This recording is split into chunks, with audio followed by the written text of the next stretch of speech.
a time where our country is more diverse than ever and more divided than ever.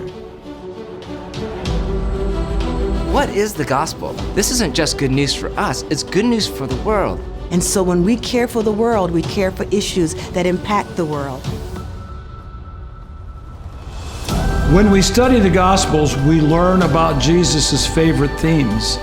And clearly his favorite theme was God. The only way you really discover the good stuff of the kingdom is when we let God break apart our mediocre assumptions. For too long, we've preached a cross that is too small.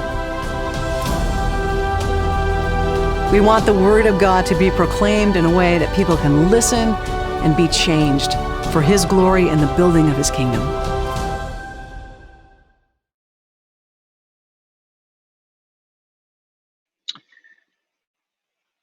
Hello and welcome to the Seminary Now live event. Seminary Now is a new streaming video platform delivering exclusive theological and ministry courses from a diverse group of leading educators and thought leaders. These live events are opportunities for you to Seminary Now teachers. Due to the pandemic, we've begun streaming our live events both on Facebook as well as seminarynow.com. My name is David Hughes, and I am the ambassador of the Transforming Center, and it is a real pleasure for me to connect with you in this way. Our teacher tonight is Ruth Haley Barton, founding president and CEO of the Transforming Center. I have a bit more to say about Ruth. She has been leading retreats now for some 20 years. As she leads this ministry of the Transforming Center, this ministry is dedicated to strengthening the souls of clergy, Christian leaders, and the congregations and organizations they serve. And I might add that I first became involved 13 years ago with the ministry that Ruth leads, and it was life-changing, utterly life-changing for me. Ruth is a sought-after speaker, retreat leader, and trained spiritual director, and the author of numerous books and resources on the spiritual life. She's been a student, a practitioner, and a teacher and leader in the area of Christian spirituality for over 2 decades as the founder of the Transforming Center. And she leads 2-year Transforming Community Experiences, guiding full-time ministry people in learning and practicing sacred rhythms in their personal and leadership lives, which many describe as a transformative experience. I, as I say, was the recipient of this wonderful experience myself, eventually had an opportunity to be a volunteer leader and then board member, and for the last 7 years have been a staff member. And it's been a real privilege to work with Ruth through this time and to see firsthand how this ministry has impacted so many people. And I know tonight you're going to be blessed as you share in this experience and interact with Ruth. We welcome your questions for Ruth tonight. We really mean that. We hope that you will not just let us, the two of us, banter back and forth. As interesting as I know that would be, we really want to encourage you to engage in a dialogue with Ruth. So I'll be reminding you from time to time to do that. Please use your chat box. And then we have someone who will be forwarding those questions to me. And I will be looking for questions and to put to Ruth as we go through this. Some of you have already begun to tell us where you're listening from and who you are. Para Bala from Kuala Lumpur, Malaysia. Wow. I know. Then there's Melissa, who's just outside Chicago. We'd love to find out who you are, where you are, so feel free to post your names and your locations, and we'll be mentioning those as we go along so that we can, not only we can know who you are, but you can know each other. Let me say a little bit more this course. It's focused on the soul of leadership. In the book, Strengthening the Soul of Your Leadership, Ruth invites us into an honest exploration, I should say, of what it means to lead from our souls and why it is that so many leaders along the way lose track of their souls. And she does this in a very interesting way. She looks at ministry, leadership, and the soul of leadership through the prism of Moses.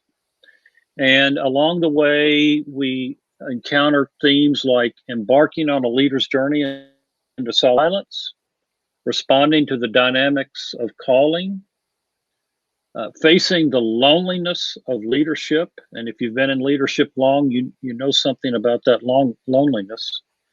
Leading from your authentic self, cultivating spiritual community, leadership level, and re-envisioning the promised land. One of the things that I would encourage you to do, and I'll say more about this later, is to consider buying this book if you don't have it. I remember buying it. I remember reading it myself. I remember reading it again. I remember reading it with the staff of our church, and it blessed me and it blessed everybody that I studied it with. And now I've seen it do the same for many, many, many other people. So we're starting to get more names. Here's Sue Conti from Melbourne, Australia. My goodness. Elaine Prowlis Wright from Loveland, Ohio. Andrea Richie Argue from Ontario, Canada. Ruth, we're really going, we're way outside North Carolina, which is where I'm speaking from. That's right. We're moving outside of the United States, not only out of the South. Wichita, Kansas. Yeah, this is great. Please continue to post. We'd love to know who you are and where you are. And remember to post your questions as we go. I'm going to go ahead and pose a question now for Ruth, unless, Ruth, there's anything you'd like to say just in an introductory way. If not, we can dive into the deep end and turn you loose. Well, David, I'm really looking forward to this conversation with you. We've been working together for yeah, go ahead.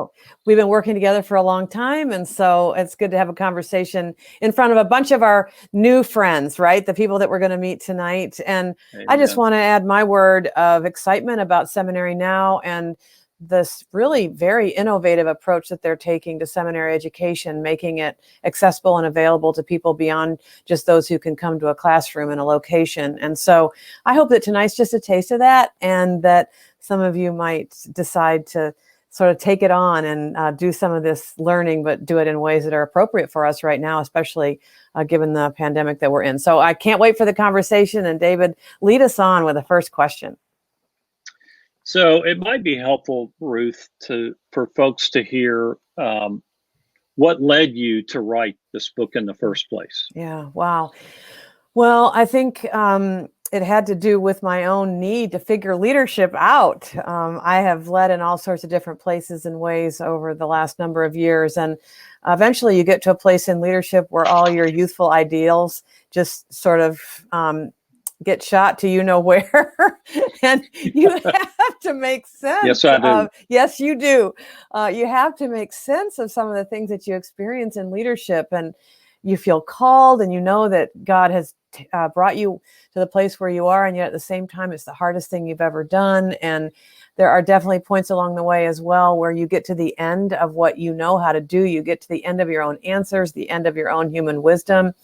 You get to the end of your own energy, and you're starting to lose track of God in the midst of everything, and you wonder why you signed up for this in the first place. And so I think it's really out of my own need to make sense of leadership that I began to write this book. And I think all of my books are that way, really. They're just, I make sense out of things through writing. And so definitely writing this book helped me to make sense of some of the deep and sort of confounding experiences of leadership. Thank you. Let me mention some of the other folks that are joining us. There's Zach from Dallas, Texas, Kyle from Harrisburg, South Dakota, I'm sure I'm murdering some of these names. Rothea from Farmington, Maine. Catherine from Fuller Seminary. Scott from Orlando, Florida. Michelle, she says, in the middle of nowhere, New Jersey. Jeff from Lubbock, Texas. Larry from Morganton, North Carolina. Brenda from Vienna, Virginia. And Katie from Northern Virginia. So thank you, folks, for letting us know where you are. And don't forget to post some questions as we go. What is it, Ruth, do you think about life and leadership today that makes maintaining our connection with God so challenging? Mm-hmm.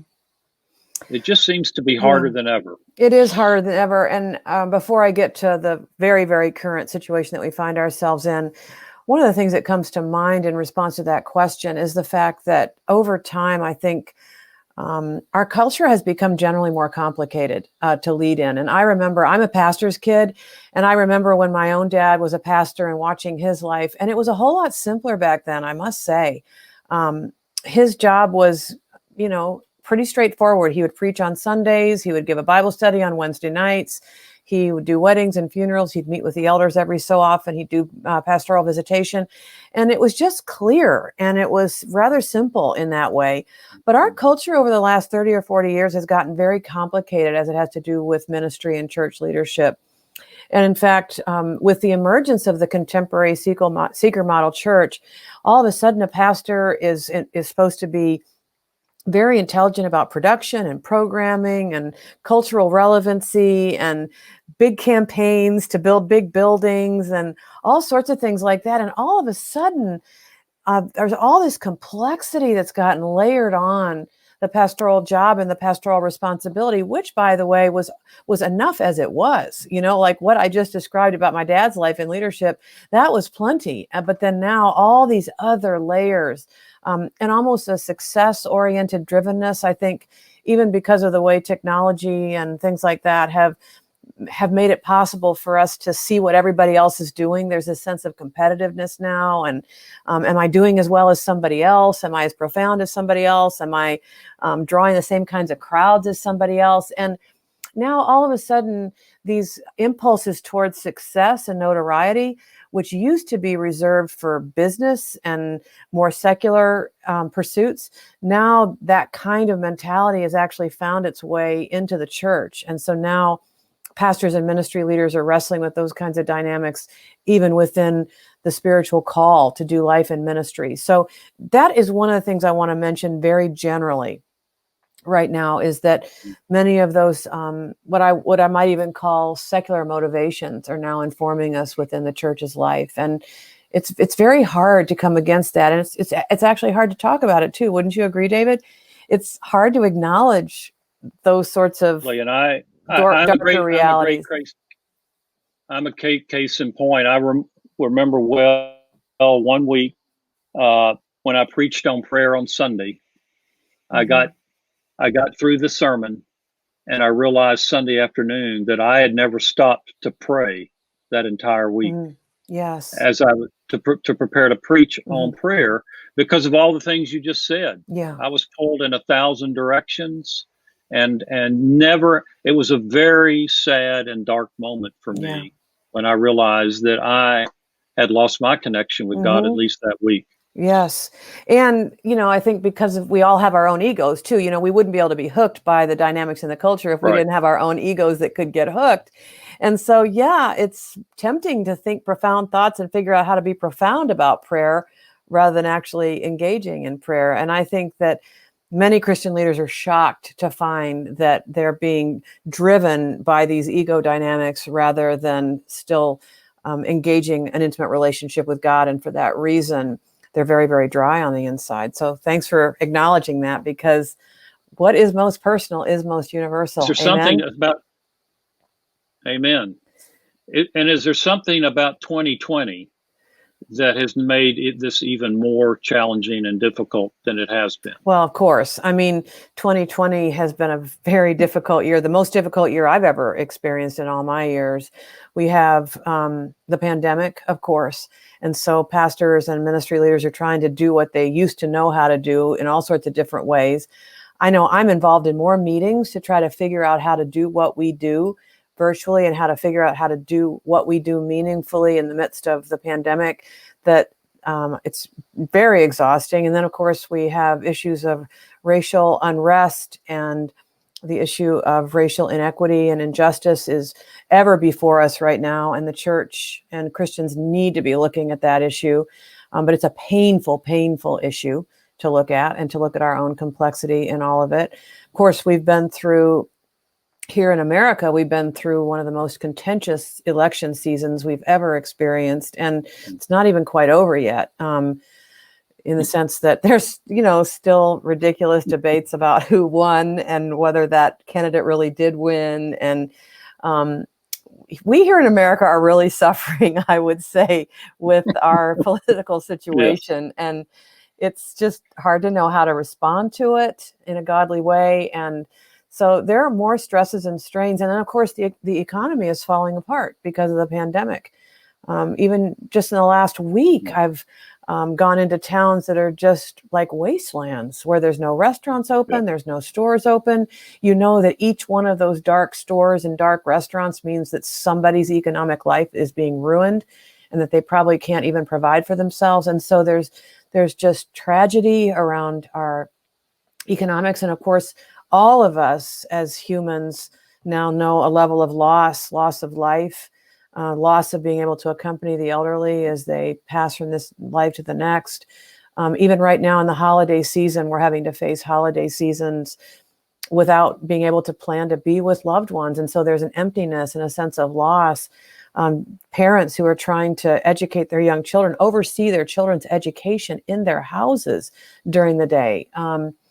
The levels of loss right now are just very profound. So for all of these reasons, of course, people are looking to pastors and ministry leaders to be helpful and to bring insight and to bring wisdom, while pastors themselves are actually suffering their own losses and their own frustrations. And so it's a very complicated season in which to be a leader. And I will say, I think without being connected to our souls, it's going to be impossible for leaders to actually sustain themselves through this difficult season.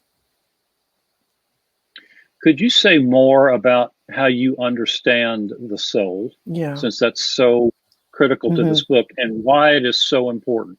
Yes. Well, when you stop to think about it, the soul of us is the part of us that is most real.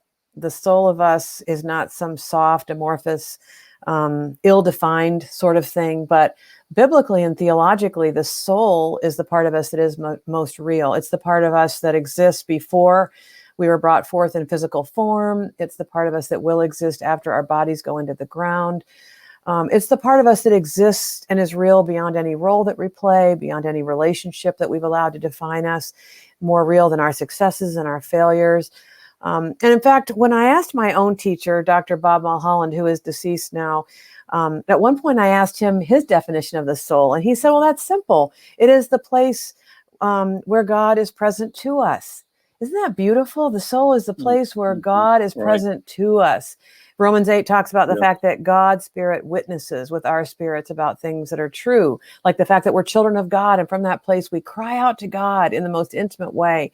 The soul of us is the place where God's Spirit witnesses with our spirit about things that are true and real. And so spiritual leadership then, by definition, would be leadership that emerges from the soul, that emerges from the place where God is present to us and where God's Spirit is witnessing with our spirits about things that are true. And so that's, of course, why the soul is so important in our leadership, because there's all sorts of different ways of talking about leadership. We can talk about servant leadership, visionary leadership, managerial leadership, all sorts of different kinds of leadership. But I'm really talking about spiritual leadership that emerges from the place where God is present to us. And I think that is, by definition, what makes leadership spiritual, is that it is connected to the presence of God in the depths of our being, mediated through the Holy Spirit. And you were the first person I ever heard say that the most important thing we bring to leadership is a transforming soul. And I was mid-50s when I heard that. It's shocking to me still that I'd never heard that. And of course, it seems obvious and true now, but it's been lost, I'm afraid, and a lot of preparation for ministry.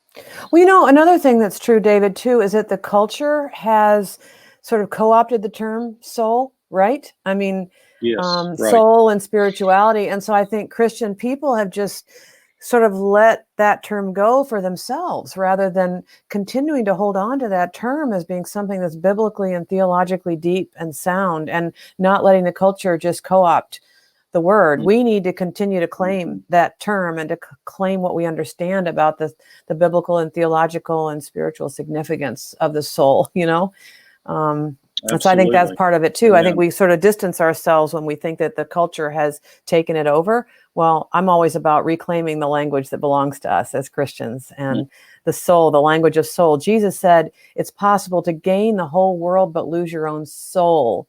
What does it profit a person if they gain the whole world and lose their own soul? That's Jesus' question to us. Yeah. And the question wasn't posed to, rich people who are selling their souls for a buck. We sometimes take that verse out of context and use it as a way of talking to people that we believe are selling their souls.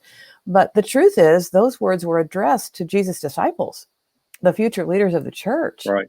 And so Yes. I take that verse to be a very serious instruction from Jesus himself for all of us who are in leadership. Amen. Well, let me turn to a question. We have a couple of questions now that have been posed, I'm happy to say. And there are many others that I'm not going to mention that are on this call. And we're so glad to have you.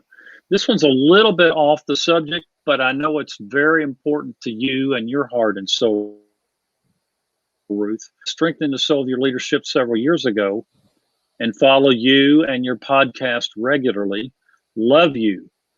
How big a factor has gender been in your leadership development and journey?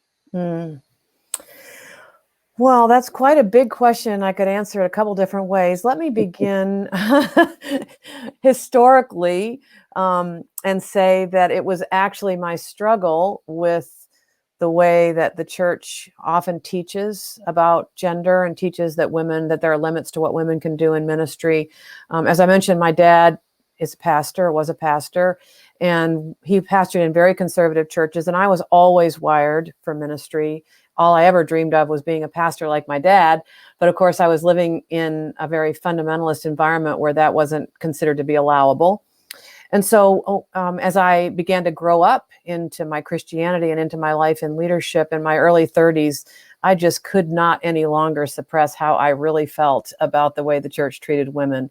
And so that sparked the deeper spiritual journey for me, because I actually dropped out of church at that point. I entered into spiritual direction because I needed help with the rage and the anger that I was feeling and the sense of unfairness about the inequality that women experience in the church. It was at that point that a spiritual director really encouraged me to take up those questions with God, in my relationship with God, and to really, fight it out in my personal relationship with God. And then she also began to encourage some of the spiritual disciplines that I hadn't even been aware of in my very conservative Protestant Christian upbringing. And so in some ways, I would say that the question of gender and some of the experiences that I had in the church were actually the experiences that propelled me into the deeper spiritual journey, where I was able to really ask my questions to God and then be invited into what I feel now is a much deeper relationship with God than I would have had if I hadn't had to battle that out with God. So that is one factor right there, is that I actually believe that it propelled me into the journey, because I had to wrestle so hard as a woman in the church for the kind of equality that I now believe has always been God's heart towards women. It's just that the church has often distorted different aspects of God's heart. I had to, in spiritual direction, actually separate out the threads of my dad as pastor of the churches that he had chosen to be a part of, the church itself, and God, and realize that the three are not the same thing. And so I needed to separate myself a little bit in order to get to know God as God and God's heart for me as a woman. So I'm forever grateful, actually, for one of the great struggles of my life for that very, very reason.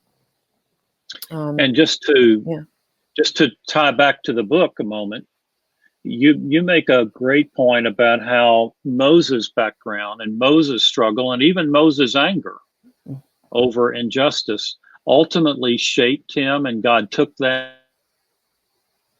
and turned that into who Moses was as a leader. His own background became fodder for the leadership that he gave, and it sounds like that was true of you, and I assume it's true of every leader, that there's something in our background and our wiring that God uses eventually for leadership. That's right. But I think, there's a real need to be faithful to whatever is being raised versus just trying to suppress it and repress it. And we all know leaders who have suppressed their deepest questions, their deepest emotions, and it leaks out anyway. And so I think something else that this points out is that our spiritual journey as leaders is always, in the end, something that God's going to use, but we have to be faithful to it when it's happening, rather than suppressing and repressing and refusing to face what's really true on the inside. And so we see that in Moses's life, and certainly I feel like my own story bears that out as well, that the whole thing actually began because there were things that I was very disturbed about. But rather than repressing them, I chose to lean in. And with the help of a good spiritual director, I was able to find my way deeper into intimacy with God because of it. Great. Thank you. Well, let me get to another question. And again, let me encourage folks to pose questions. This one I know you feel very strongly about, Ruth. The question comes from Scott. What are personal boundaries you've put in place in order to limit distractions with technology so that your connection is not negatively affected? I love that question. Thank you, Scott. I know you do. I could talk about this for hours. And one of the reasons I feel so strongly about it, by the way, is because I feel my own temptability. I am not above it. I'm in it, which is why I'm so concerned about it.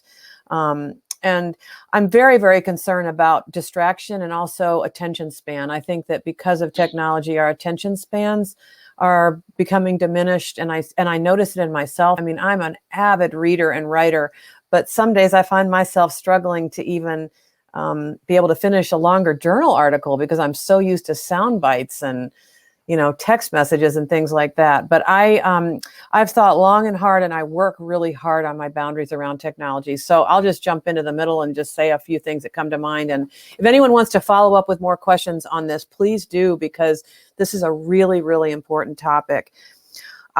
First of all, solitude and silence as spiritual practices are spiritual practices that really help us to have some boundaried places for our attention to God. And when I say solitude, I mean, pulling away from our life in the company of others in order to give our full and undivided attention to God.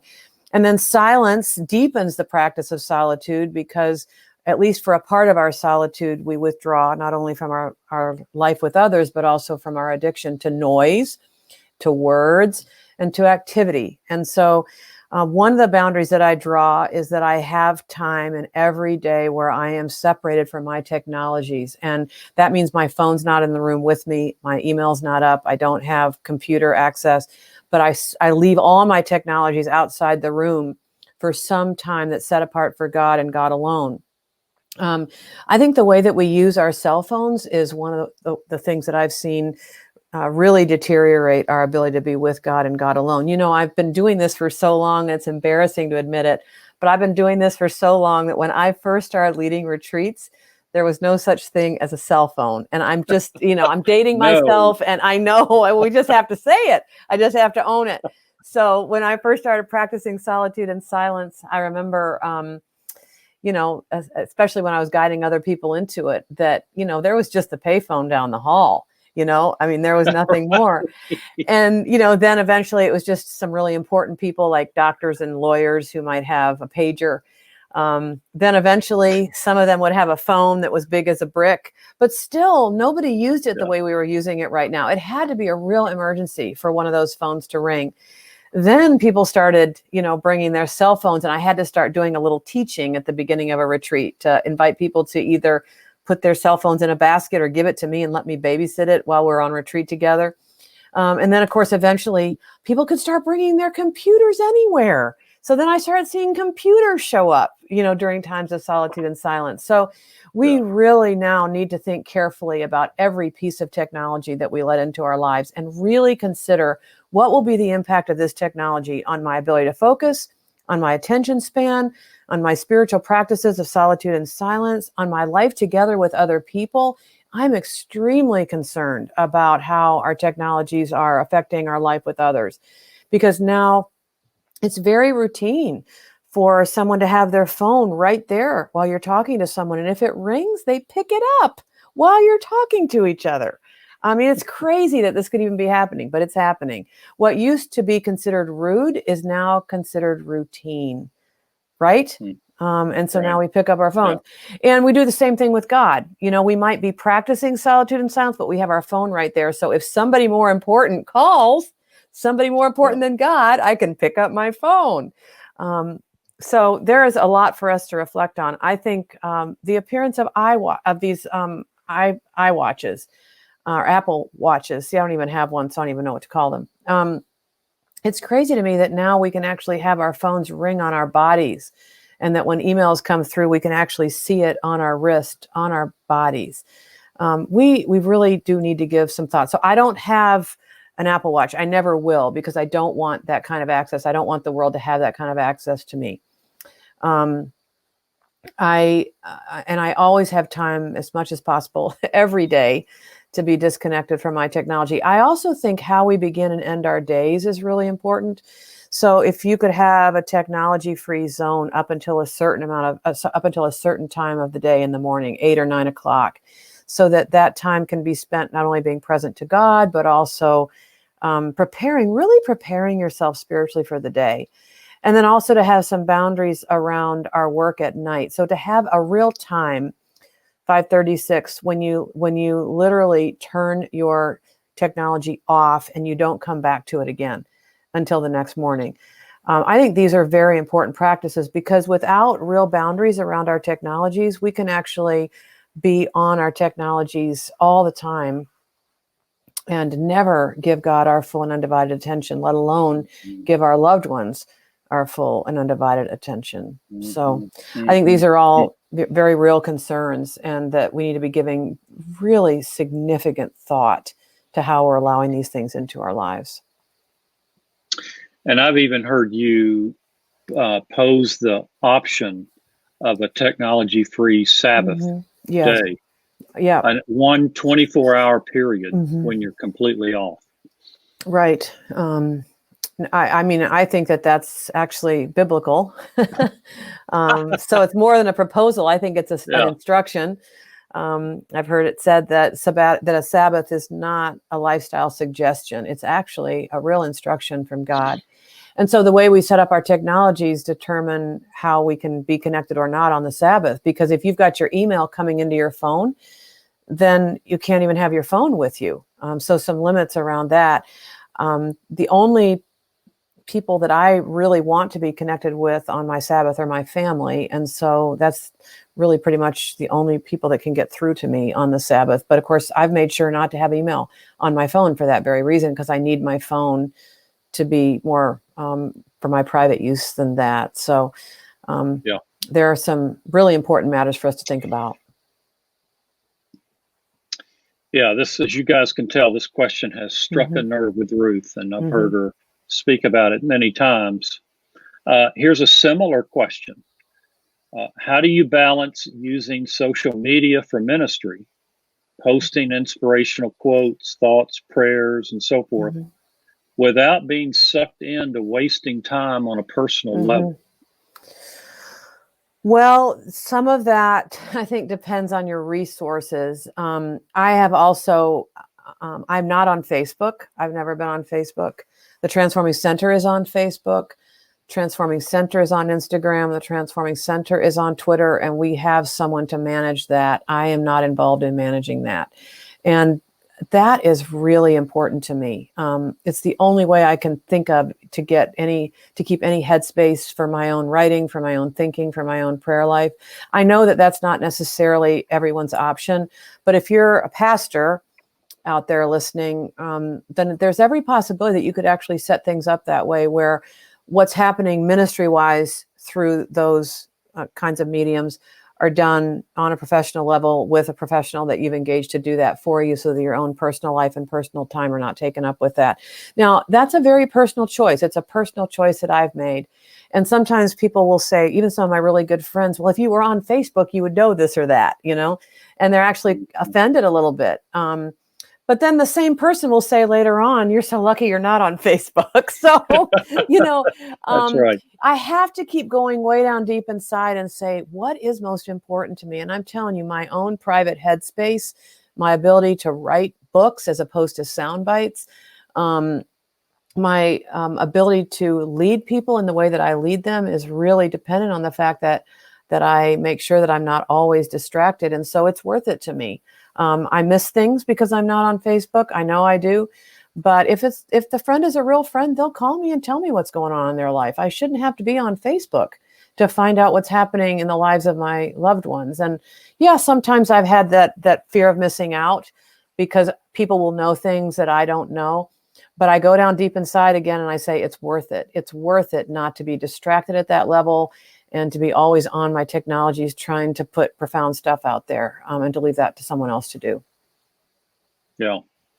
It's a real balancing out. I mean, we're using technology right now to have this call. So obviously God can use technology in a helpful way, but it can also become the enemy.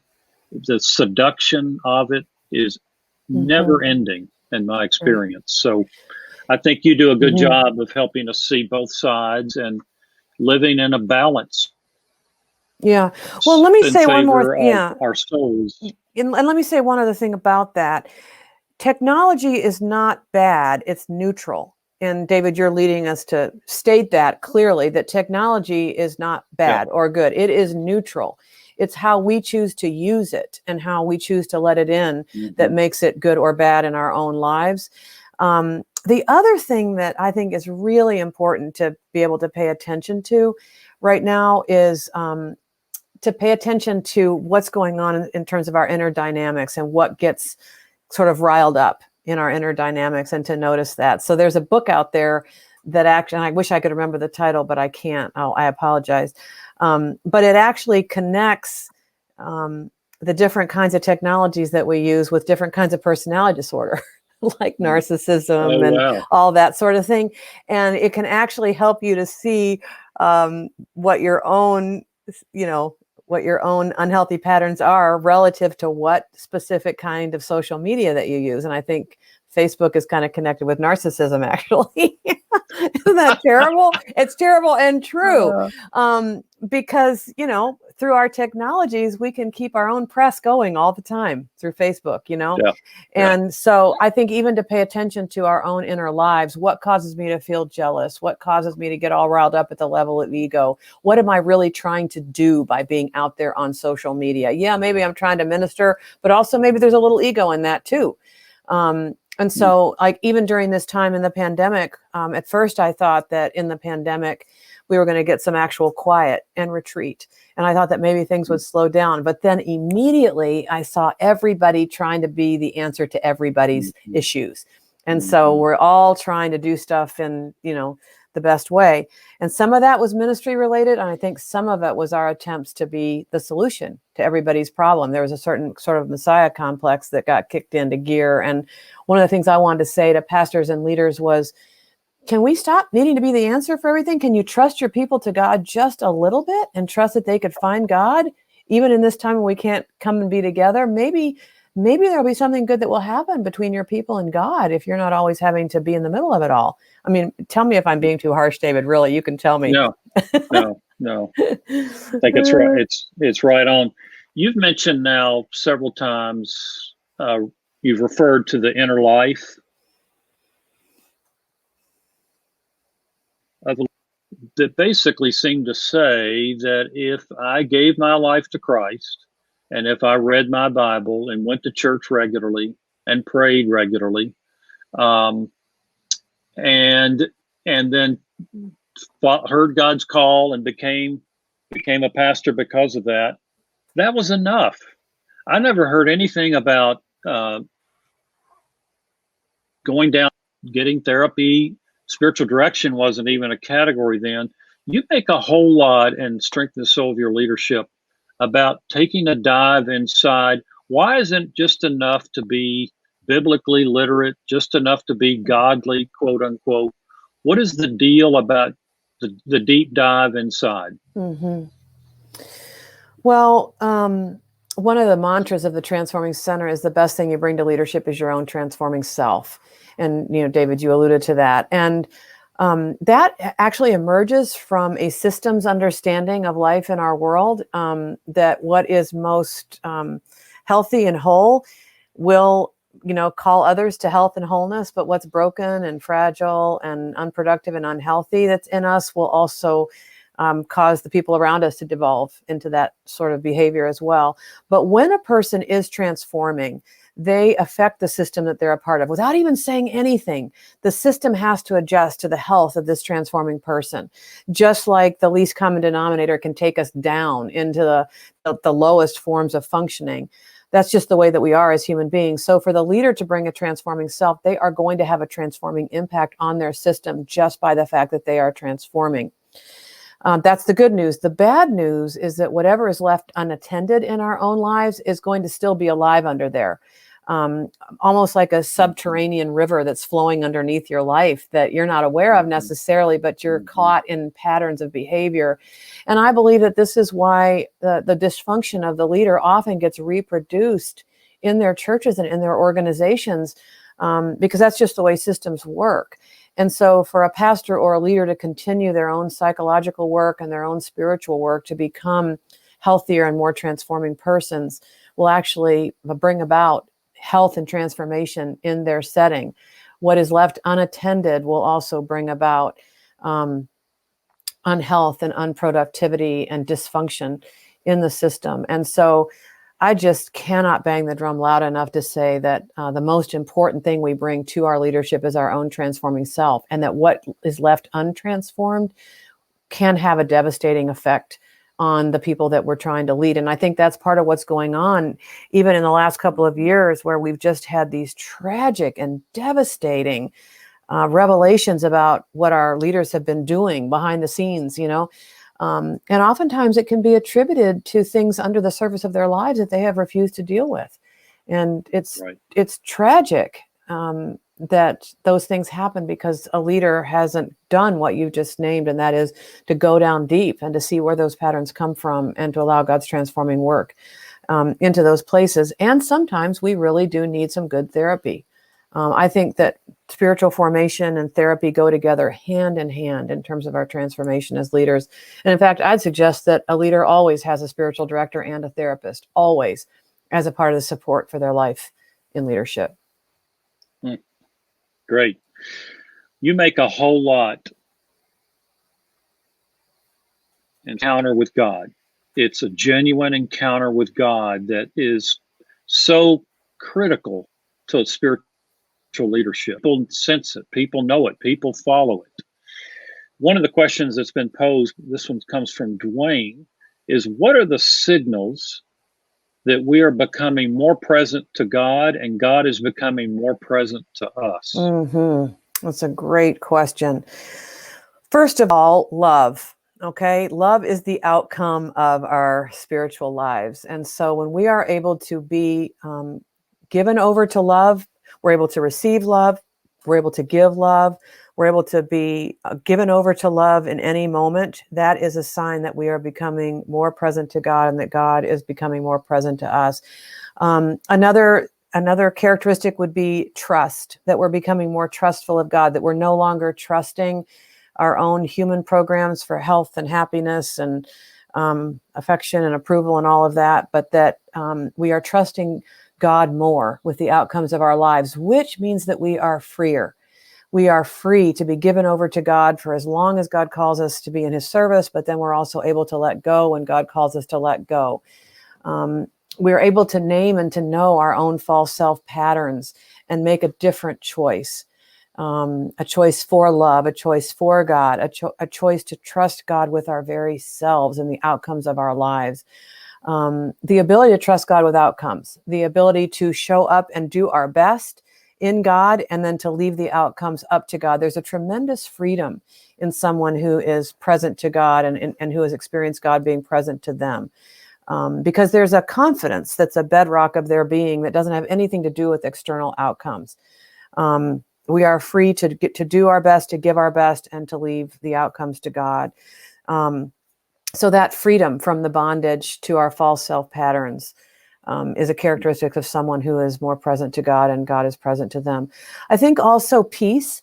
Maybe we're getting through the fruits of the Spirit here, but that there's that peace that passes understanding. There's a non-anxious presence, if you want to use psychological terms, that we are so given over to God in trust that we trust that everything belongs, in the words of Richard Rohr, that the hard things, the difficult things, the good things, they all belong in God's economy, and that God uses all of those things for our good, and we can trust God with our lives and with the lives of others. And I think as it has to do with life and leadership in particular, we're less defensive, we're less in need of accolades, we're less needing to be seen as successful, we'd rather be seen as faithful.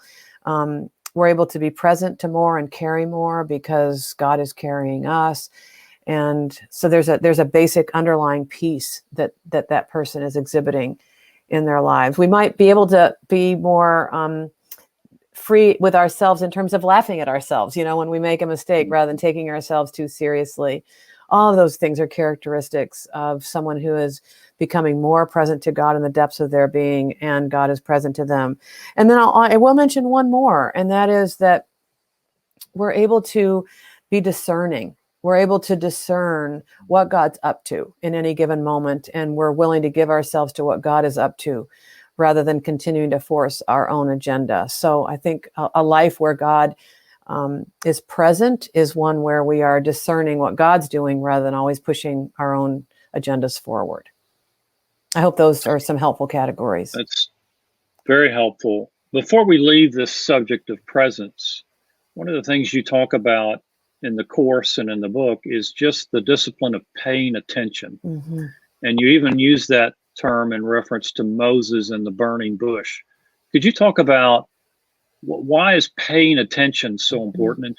And it seems to me it's related to this subject of technology that we just had. We're so distracted that we have a hard time paying attention, attending to God's presence. Yeah. Well, in Moses' story, Moses, he has left his life in the company of others. So he is in solitude. By definition, he is in solitude because he's pulled away from his life in the company of others. And I think he's actually given up on himself as a leader because he's had this terrible mistake. He murdered the Hebrew and buried him in the sand. And he thought he had hidden it, but everybody knows about it. And so he runs into solitude, into the wilderness experience. And things are settling down, and he's actually taken on the life of a shepherd. So he's shepherding sheep that don't even belong to him. And it says that he comes across this bush that is burning, but it's not consumed. And the scripture says that Moses says, I must turn aside to see this great sight. And then the Bible says that when God saw that Moses had turned aside to look, he called to Moses from the bush. So what I see there is a cause and effect relationship between our willingness to pay attention and actually creating space to pay attention and God's willingness to speak. What I see in that particular little snippet of Moses' story is that God is not so interested in competing with all of our distractions, that God says, I got some important stuff to say to you, but if you don't have time to listen, I am just going to wait. And when I'm with people, I will often ask them, how many people in the room are longing for a word from the Lord, a personal word from the Lord? And of course, all the hands go up because we all want to hear from the Lord personally. And then I say, well, God indicates that there's this cause and effect relationship, that many of us are not hearing from God because we're not taking the time and creating space to turn aside to look. God's waiting to speak. It's just that we're not creating the space. And so I think that's the most important reason why, creating space to pay attention is important, is that God's waiting outside the borders of the busyness of our lives, waiting for a space because God doesn't want to compete. God has important things to say, but God wants to say them to somebody who's paying attention. And maybe you can think about an important relationship to yourself, maybe a marriage where you've got important things to talk about with your spouse, but you're waiting for a moment when you know that you can have their attention. You don't want to cast your pearls before swine, Yeah. or you realize that there's a limit to what you can discuss together if you don't really have space for it. I think it's the same way with God. I think God's waiting to know that he has our attention. I think he's waiting to know that there's some uninterrupted time to be able to talk about important matters. And so that's why this practice of paying attention is so important. Thank you. Here's another question from Ben that's a little more global, and it gets back to what we're dealing with today in 2020. What is God inviting pastors and the church into after everything that's happened in 2020? That's a wonderful question, too. Well, I do think that because of the fact that we have actually been called into retreat, like literally we've been called into a time of retreat. We literally are not supposed to be out like we used to be. That I do think that God is calling us to pay attention in the deeper place of the souls, rather than just getting so caught up in all the busyness and the activity, to use some of this time intentionally to be with God and God alone and to give our focus. David, you and I have talked about the fact that it seems that God is even inviting us to think again about the church and what the church actually is on the other side of this pandemic. I don't believe the church is going to be the same on the other side of this. I think gathering together in person is going to be different for a very long time. Don't you? People are going to be nervous. Yes. There are going to be restrictions. I think one of the questions that I feel we need to be thinking about is, can we leave some space open for God and trust that God can visit with people without us always being the mediator? Can we leave some of this space open for God rather than us just continuing to, create programming and fill in all the spaces for everybody? I think that's a really important question for pastors. Henry Nouwen would call that the ministry of absence. That Jesus said to his disciples at one point, "It is a good thing for you that I go away." I've wondered if there was something good that God wanted to give our congregations and our people by having us, the pastors and leaders, go away for a little bit, not just continue to coddle them and have to bring them everything, but to trust that maybe God wants to have an unmediated encounter with our people. That's one of the things that I've actually wondered about. I also think that we're having to rethink, what is church really, when you can't do programs and you can't be physically present with each other and you can't go into your buildings and do services. What is the church? Don't you think that that's a question that's going to be here for us for quite some time on the other side of this? Part of that is what you just mentioned, buildings. I think we're going to be less building centric. We're going to question whether or not we should be putting millions of dollars into buildings, given that so much now of what we're doing is outside of a building. I've never seen a time myself, having been in ministry for many years, when there are as many questions as there are right now. And part of what being a leader is going to be is being comfortable with the ambiguity of that and having some way to sustain your own soul in the midst of that. People are going to be looking to pastors for answers. We're not always going to have the answers. We've got to find a way to be in that and with our people, honestly, and from a deep place. Yes. Yeah. You have more to add on that one, or are you ready to move on? I'll just mention one other thing, and that is that I do think that we're being stripped of things that are merely incidental and not essential. That we're just being stripped down to the very essence of who we are as human beings, who we are as families, who we are as the church, who we are spiritually and with God. And I think we have to submit to that stripping away of a lot of the trappings for all those things are being stripped away. So what's left then? What's left that is really the heart of the matter? And can we be okay with letting some of those things be stripped away and and then forming our communities again around that which is most essential. It's a very difficult invitation, because institutions, by definition and by their very nature, want to preserve it. Institutions want to be preserved. They want to preserve itself, and many of us have been involved in preserving institutions like denominations and churches and ministries and organizations and things like that. But what if we can't? And is there a moment when some things we're being called to let them go, to let them go into God, and for us to let something new emerge? Very, very challenging, but we are being stripped in ways that we don't fully understand right now. And I don't think we will be the same on the other side. So how open can we be to letting God, birth something new out of these ashes? Well said. We've got about 5 minutes left. Let me ask a question that comes from a hard place, maybe for many people in ministry. You talk so much about a genuine encounter with God being, obviously it was critical for Moses. It's the foundation, you think, for leadership. Mm-hmm. What advice do you have, Ruth, for people that honestly struggle to feel God's presence? Mm-hmm. They're not even sure they've had that kind of life-changing encounter. What can people in spiritual leadership do if they find themselves in that place? Mm-hmm.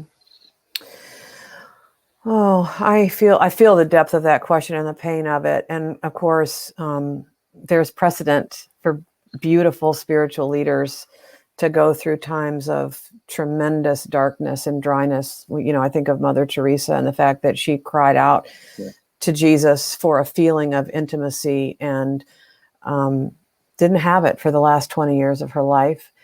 So there are several things that come to mind. One is that in some ways the tradition would define that as being a mature faith, a faith that does not need the trappings of emotions and experiences in order to still be faithful to the relationship. And so you think about marriage in particular, and it's only in the honeymoon stage, really, that you have all the emotions and all the passion and all of that. But a mature marriage has settled into a place of not needing all of that to know that the marriage is good and the marriage is solid, and to have it be satisfying and real.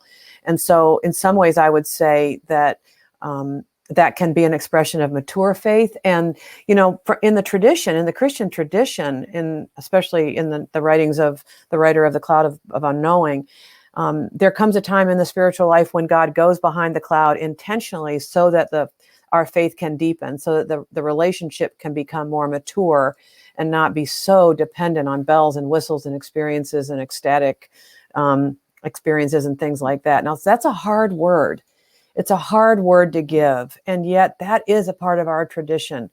And many of the great ones have had significant experiences of darkness when it seems like God has gone behind the cloud. And that is actually the point at which perhaps the relationship is most real. Even though we're not experiencing it, it's in its most mature form. That's one thing I would say. You ought not try to just get out of it if there's a deepening that God is bringing. But then one other thing we could say is that it may also be a time when God is inviting you to let go of some of the practices that have become dry for you, and maybe through spiritual direction or experiencing some other aspects of our faith tradition, then we can let go of what's not working in order to see what else God might bring. And I remember this time so clearly in my own life when I was moving through that time of being really angry at God and having questions. And also it was a time when the things that I had been doing, my normal Bible studies, going to church the way I'd been doing it, the normal small group process, normal prayers, none of that was meeting me at all.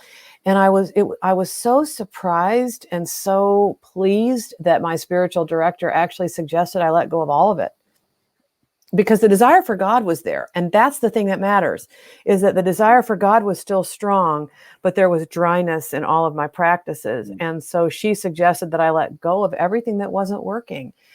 She invited me into solitude and silence, because that's the place of sitting with your emptiness and being with God in your emptiness and letting God be God in your life. And then over time, God began to bring some other things to me. And I was able to receive back what I had let go of, but in new and fresh ways through the Christian tradition. These came to me through the tradition. And so spiritual direction is really essential at this time of darkness, because otherwise we might, give over to it, give up on the faith, or keep banging away at stuff that's not working and just get tireder and tireder with it. So this is a moment for spiritual direction for sure when we're experiencing that kind of dryness and darkness. Thank you. I hope that answer is helpful to people who are listening tonight who may find themselves in a dark or dry place, and not give up hope. There are other questions coming in, but believe it or not, we're at the end of our time. And I know I speak for everyone, Ruth, in thanking you for making this time available to talk about your book and answer questions that, frankly, all of us have at one time or another.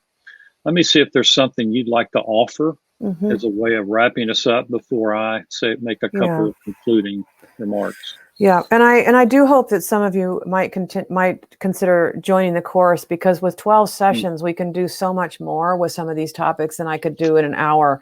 I know I can't do justice to some of what you all are bringing tonight, and so the course might create some space and be a place where you can pay attention to your souls over a period of time, which is what the soul needs. So I'd like to close tonight with just a moment of prayer and a tiny, tiny bit of quiet. I'd love to give you more of it because we're out of time. There'll be a place in this prayer. I'm going to get it started.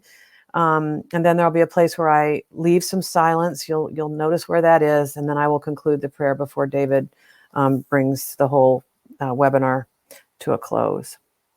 So take a moment right now with whatever's being stirred up in you right now. I think a conversation like this makes us feel something, right? We feel our desperation, we feel our emptiness, we feel our longing, we feel our desire. And just to let this itself be a moment of intimacy with God as we conclude, for there just to be a space for you to pay attention to what's stirring. And let's listen to this little prayer and the moment of silence within it and see if we can't say something true to God tonight. Maybe open your hands as a way of telling God that you're open to receiving whatever He wants to give you at this time. Holy One, there is something I wanted to tell you, but there have been errands to run, bills to pay, arrangements to make, meetings to attend, Zoom calls to join, friends to entertain. And I forget what it is I wanted to say to you. And mostly I forget what I'm about or why.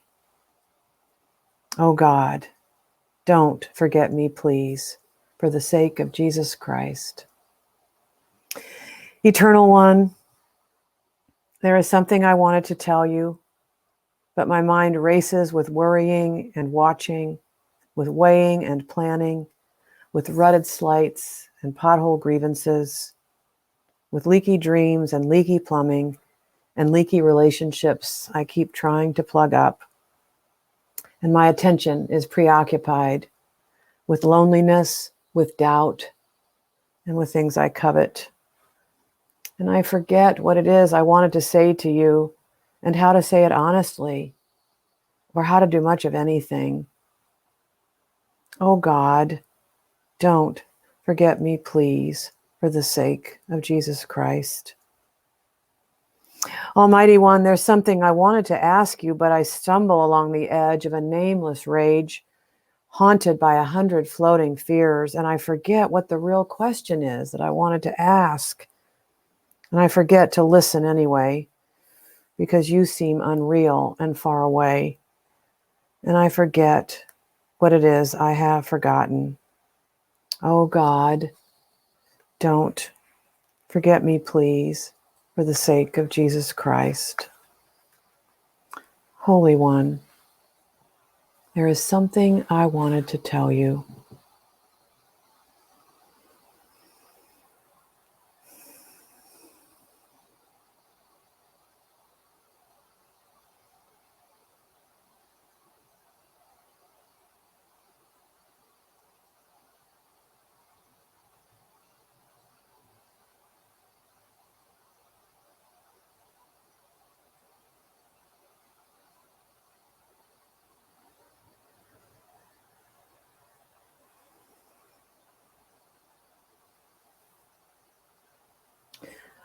Oh, Father in heaven, perhaps you've already heard what I wanted to tell you.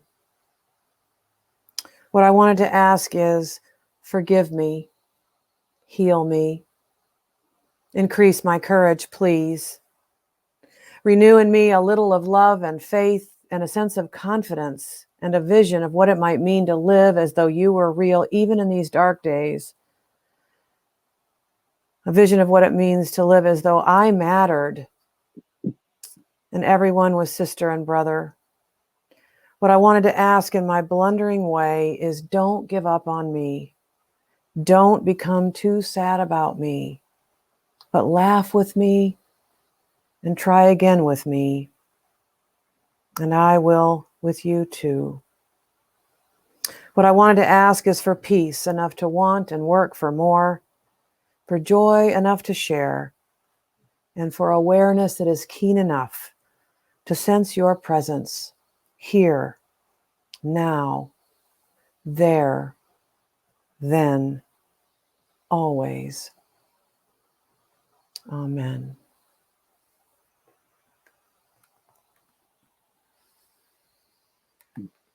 Thank you, Ruth. Well, friends, I hope this has given you just a little taste of what this course is about, what the book is about. I would invite you to view the course by subscribing to Seminary Now, at seminarynow.com. I will tell you that I reviewed all 12 sessions of this before this program tonight, and they're powerful. I could strongly encourage you to take advantage of this opportunity. And of course, would also encourage you to buy the book, which is available in different outlets. It's published by Ivy Press. We want, I know I speak on behalf of Ruth and the Transforming Center, and wishing you God's blessing on all of you, both personally, your families, and your ministries, particularly in this challenging season that we're all living through. Take care.